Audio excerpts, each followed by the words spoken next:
नमस्कार जी, एक बार फिर से आप सभी का बहुत बहुत स्वागत है एक और नई वीडियो में, जिसमें हम बात करने वाले हैं आईपीएल रिटेंशन के बारे में। जहां भाई 31 अक्टूबर को आखिरी डेट है आईपीएल रिटेंशन की कि भैया आईपीएल 2025 से पहले जिन जिन खिलाड़ियों को आपको रिटेन करना है आईपीएल फ्रेंचाइजीज आप कर लीजिए, क्योंकि उसके बाद मौका नहीं मिलने वाला है। तो यहाँ पे 5 से 6 खिलाड़ियों को रिटेन करने की यहाँ पे सहूलियत दी गई है। और यहाँ पे सबसे बड़ी समस्या कहीं ना कहीं जो टीमों में आने वाली है, एक तो मुंबई इंडियंस जिसके बड़े पास बड़ी समस्या है, राजस्थान रॉयल्स भी उसमें है, और उसमें एक और टीम है जो कि भैया पैसे अंधे फूकती है, लेकिन खिलाड़ी इतने दमदार उसने अपने पास पकड़े हुए हैं, पिछले सीजन में उसके दम पे फाइनल में पहुंच गई थी। वो है पैट कमिंस की टीम, काव्या मरन की टीम, यानी कि सनराइजर्स हैदराबाद की टीम। भैया ऑरेंज आर्मी, इनके पास इतने धांसू खिलाड़ी कि भैया किसको छोड़े किसको पकड़े इनको समझ में नहीं आ रहा। तो हमारा मत्था जितना चकरा रहा है उससे ज्यादा यहाँ पे ऑरेंज आर्मी की मैनेजमेंट जो है, काव्या मरन की मैनेजमेंट, वो ज्यादा चकरा रही होंगी। भैया एडन मार्करम को रखें या छोड़े, क्लासन को 18 करोड़ दे या 14 करोड़ दे, पैट कमिंस को 18 दे या 14 दे, नीतीश रेड्डी का क्या करे, अभिषेक शर्मा का क्या करे, भुवनेश्वर कुमार का क्या करे, जो इतने सालों से हमें अपनी सर्विस दे रहे। तो भैया बहुत सारे खिलाड़ी हैं और वहां पे स्लॉट अगर देखा जाए तो रिटेंशन की 6 ही है। तो कौन से खिलाड़ियों को रिटेन करने वाली है काव्या मरन जी, उससे पहले हम आपको बता देते कि हम कौन से खिलाड़ियों को रिटेन करना चाहते हैं या देखना चाहते हैं कि भैया ऑरेंज आर्मी में ये खिलाड़ी रहे ही रहे। तो जयदीप शुरू करते हैं, लेकिन उससे पहले आप लोगों के लिए काम है, फटाफट वो रेड बटन जाके दबा दीजिए, सब्सक्राइब कर लीजिए हमारे चैनल को, क्रिकेट एडिटर को, वीडियो को लाइक शेयर करिए और अंत तक हमारे साथ बने रहिए। देखते हैं काव्या मरन जी के पास हम कौन से खिलाड़ी भेज पाते हैं। तो जयदीप शुरू करते हैं। सबसे पहले कप्तान पैट कमिंस रिटेन होंगे या फिर काव्या मरन जी कहेंगी आप जाइए, एक सीजन का बस आपका काम था। प्रवीण, बहुत किस्मत खराब इस टीम की, क्योंकि पिछले आईपीएल के बाद जो 2 अच्छे खिलाड़ी निकल के आए थे हमारे पास, जो इंडियन प्लेयर्स थे, दोनों को कैप पहना दी। और इन्होंने सोचा तो होगा भाई अगली बार मेगा ऑक्शन आएगा, 4 करोड़ में रिटेन कर लेंगे दोनों को और हमारे मजे ही मजे। लेकिन इतने आसानी से आपको मजे मिलने वाले हैं नहीं। अभिषेक शर्मा का तो समझ आ रहा था प्रवीण की इन्होंने जिस तरह से रन बनाए हैं थ्रू आउट द सीजन, जिस तरह से इनका अप्रोच रहा है, और युवराज सिंह वाला फैक्टर भी आ रहा था, तो इसीलिए अभिषेक शर्मा को तो गैप मिलनी बड़ी लाजमी थी। लेकिन नीतीश कुमार रेड्डी जिम्बाब्वे टूर से जस्ट पहले इंजर्ड हो गए थे और उसके बाद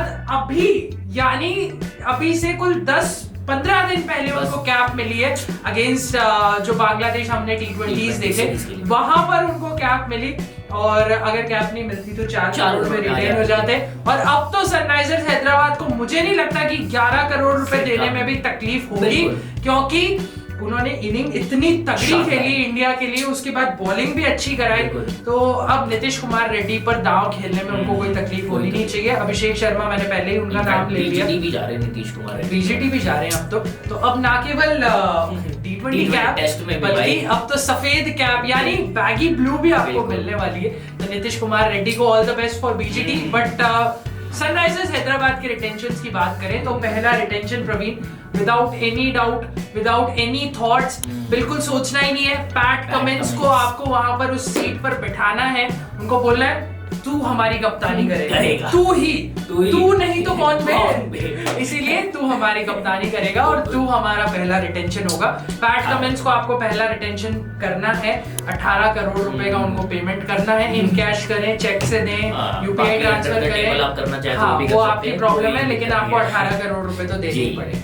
उसके बाद सेकंड रिटेंशन प्रवीण, जिनको बहुत सस्ते में लेकर के आई थी सनराइजर हैदराबाद, और उनको लगा तो ऐसा होगा कि हमको सस्ते में हम इनको लेकर के आए और इन्होंने काम हमको बड़ा अच्छा करके दे दिया और अब हम इनको सस्ते में रिटेन कर लें। लेकिन अगर अब आपको रिटेन करना है तो पैसा तो खर्चना पड़ेगा और डबल पैसा खर्चना पड़ेगा, क्योंकि लगभग 7.5 करोड़ रुपए में आए ट्रैविस हेड अब आपको 14 करोड़ से कम में नहीं मिलने वाले। इसीलिए अगर आपको ट्रैविस हेड को वापस से टीम में लाना है, जो कि अगर कोई टीम छोड़ती है तो उनसे बुद्धू टीम कोई होगी नहीं मेरी नजर में, तो ट्रैविस हेड अगर आप रिटेन करना चाहते हैं, जो कि आप करेंगे भी, तो आपको 14 करोड़ रुपए का खर्चा करना पड़ेगा।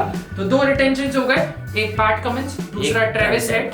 तीसरे रिटेंशन होने चाहिए अभिषेक शर्मा, क्योंकि अभिषेक शर्मा उस तरह के खिलाड़ी रहे ना प्रवीण, जिन्होंने ट्रेविस हेड को कॉम्प्लीमेंट किया थ्रू आउट द सीजन। या तो आप इस चीज को ऐसे ले लें कि ट्रेविस हेड ने अभिषेक शर्मा के साथ पार्टनरशिप्स की, या अभिषेक शर्मा ने ट्रेविस हेड के साथ पार्टनरशिप्स की, लेकिन अगर दोनों की जोड़ी नहीं होती तो क्या वो पार्टनरशिप्स हो पाती?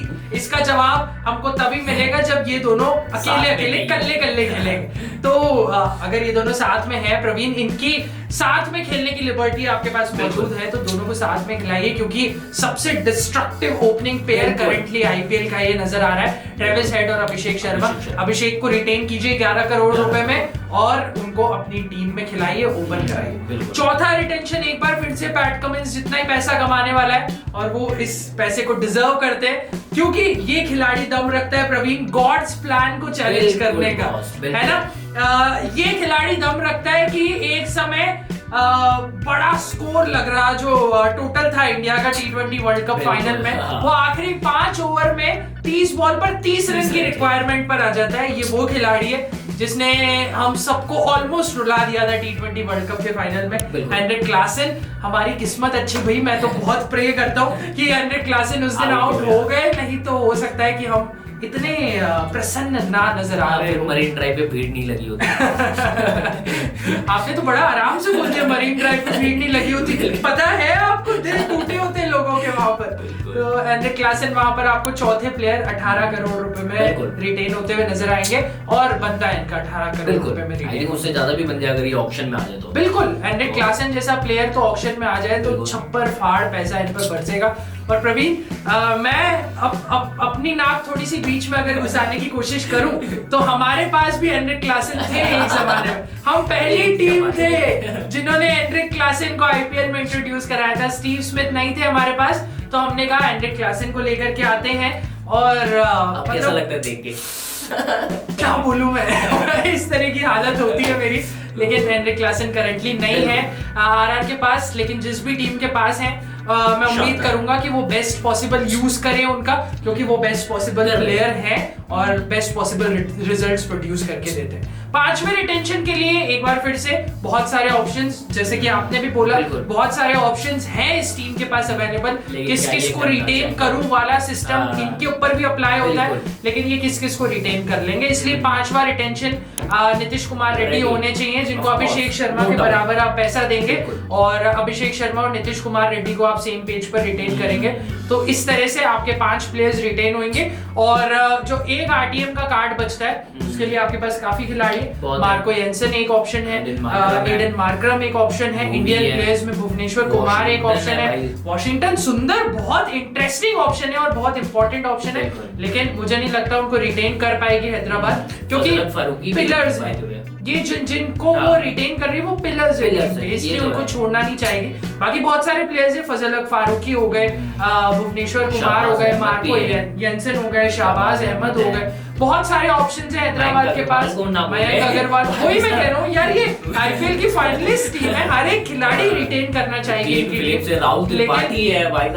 वही किस किस को रिटेन करूं वाली प्रॉब्लम है। तो एक आरटीएम इनके पास बच जाएगा इन 5 रिटेंशंस के बाद।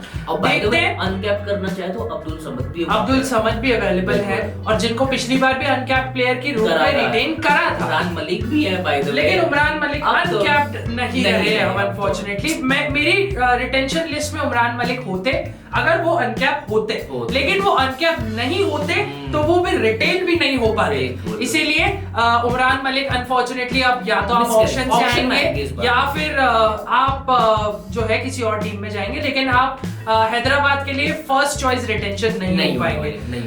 बाकी एक आरटीएम बचेगा, उसका इस्तेमाल आपको ऐसे प्लेयर पे करना है जो कि बजट में भी आए और हमको आसानी से मिल जाए। तो हैदराबाद किसी ऐसे एक प्लेयर पर नजर बना करके रखेगा, क्योंकि ऑप्शन बहुत सारे हैं, किसी पे भी वो इस्तेमाल कर सकते हैं जो भी बजट में वहां पर आ जाए। ये एक स्पिन ऑलराउंडर तो देखना चाहेंगे, क्योंकि इनके पास स्पिन मार्को येंसन वगैरह अगर ये मिल जाते हैं, फर्स्ट चॉइस वॉशिंगटन सुंदर होने वाले, या वानिदू हसरंगा भी हो सकते हैं, सीजन में इन्होंने खरीदा था। हालांकि वही बात है कि जब आपके पहले 5 रिटेंशंस में से 3 ओवरसीज तो आप किस किस को खिलाएंगे ओवरसीज? ये देखिए, हाँ ये भी वही बात है, और इन्होंने तो पिछले सीजन भी वही करा था ना, खरीदे तो इतने सबने ओवरसीज ही खरीदे थे, खिलाया नहीं पाए ज्यादा। लेकिन फिर भी देखने वाली बात होगी किन किन खिलाड़ियों को करते हैं, बहुत सारा ऑप्शन इनके पास खुला रहेगा, बट ये कि 5 तो जैसा जयदीप ने बता दिया वो ही कहीं ना कहीं आपको वही 5 देखने को मिलेंगे कि भाई वो रिटेन हो रहे हैं। एक में भी आरटीएम में वो ले जाए या फिर भुवी को भी वो कर सकते हैं रिटेन, बाकी देखना होगा। हालांकि भुवी को को 11 या 14 करोड़ आई थिंक बहुत ज्यादा हो जाएगा, जिस पड़ाव में वो अभी अपने करियर के हैं कहीं ना कहीं, तो आई थिंक वो थोड़ा ज्यादा महंगा होगा। लेकिन पॉइंट ये कि आप एक खिलाड़ी को एक सीजन के लिए नहीं, बल्कि अगले 3 सीजन के लिए रिटेन कर रहे हो। तो अगर आप किसी खिलाड़ी को 3 सीजन के लिए रिटेन कर रहे हैं तो आपके बैक ऑफ द माइंड ये चीज होगी कि क्या वो 3 सीजन हम उसको 11 करोड़ रुपए देंगे तो वो उस तरह की परफॉर्मेंस निकाल पाएगा हमारे लिए, जो भुवनेश्वर कुमार के केस में मुझे थोड़ा सा डाउट लगता है। लेकिन Bhuvneshwar Kumar obviously one of the legends of the game, देखना पड़ेगा कि हैदराबाद उन पर किस तरह से दांव खेलती है, क्योंकि छोड़ना तो नहीं चाहिए जिस तरह के बॉलर हैं, और बॉलर हमने रिटेन किए भी नहीं अभी तक। इसलिए हैदराबाद एक पैट कमिंस है, वो भी ऑलराउंडर से हो गए, बाकी जो खिलाड़ी हैं वो सब बैट्समैन ही हैं। तो हैदराबाद के दिमाग में कहीं ना कहीं होगा कि हम कोशिश करें और भुवनेश्वर कुमार को एक बार फिर से अटैक में लेकर के आए। लेकिन अगेन ऑक्शन डायनामिक्स उनके कंट्रोल में है नहीं, तो या तो आप आरटीएम करेंगे या फिर भुवनेश्वर किसी और टीम में। बिल्कुल, या फिर ऑक्शन में भी अगर मिल जाए सस्ते में तो कोई हर्ज नहीं है, जैसा पिछली बार हुआ। बिल्कुल, पिछली बार उनको रिटेन नहीं किया गया था, आरटीएम थे नहीं, बिल्कुल ऑक्शन से लाया गया। तो उसी तरीके से इस बार भी हो सकता है, क्योंकि भुवनेश्वर कुमार लंबे समय से भाई सनराइजर हैदराबाद के साथ है, तो वो कहीं ना कहीं थोड़ी सी लॉयल्टी तो बनती है कि भैया नहीं, बंदे को अपने पास रखना है, और वो कहीं ना कहीं अपने करियर के बंदे में है दम तो है भाई, देखिए दम तो है।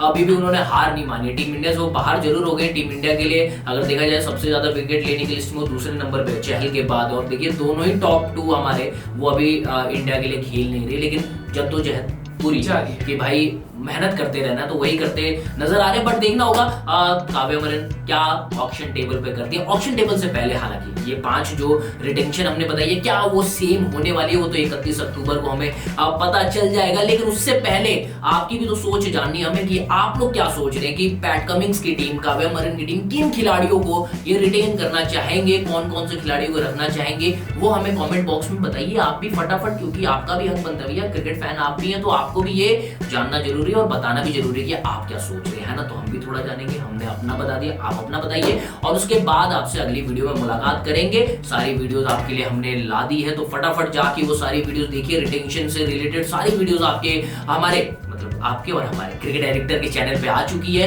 तो वो जाके देखिए। और फटाफट अगर अभी तक सब्सक्राइब नहीं किया है यूट्यूब चैनल को तो जाके सब्सक्राइब करिए, वीडियो को लाइक शेयर करिए, इंस्टाग्राम और फेसबुक पेज को फॉलो करिए, और बाकी क्रिकेट से रिलेटेड ऐसी और भी शानदार वीडियोस को देखने के लिए क्रिकेट डायरेक्टर को फॉलो करते रहिए। बहुत बहुत धन्यवाद।